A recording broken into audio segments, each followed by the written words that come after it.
അലകടൽ പോലെയാണ് എൻ്റെ മുന്നിലുള്ള ഈ ജനപ്രവാഹം. ഞാൻ ഇങ്ങോട്ട് കടന്നു വരുന്ന വീഥികളിൽ മുഴുവൻ ഈ കടല് പോലെ മനുഷ്യൻ ഇങ്ങനെ പരന്നു കിടക്കുകയാണ്.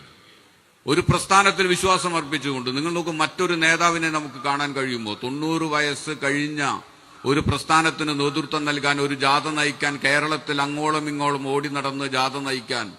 ഈ വിശ്വാസികളോട് മനുഷ്യരുടെ കൂടെ നിൽക്കണം. മനുഷ്യന്റെ പ്രശ്നമാണ് വലുത്, ജീവൽ പ്രശ്നങ്ങളാണ് വലുത്. സാധാരണക്കാരനായ മനുഷ്യന്റെ കൂടെ നിൽക്കണമെന്ന് പറയാൻ നമ്മുടെ കൂടെ ഒരു നേതാവുണ്ട്. നമുക്കൊരു അനിഷേധ്യനായ നേതാവുണ്ട്.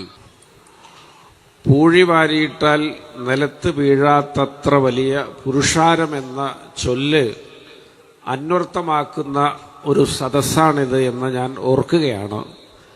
കേരള മുസ്ലിം ജമാഅത്ത് സംഘടിപ്പിച്ച കേരള യാത്രയാണ് മഖ്ദൂമുമാരുടെയും തുഞ്ചന്റെയും നഗരിയിലെത്തിയിരിക്കുന്നത്.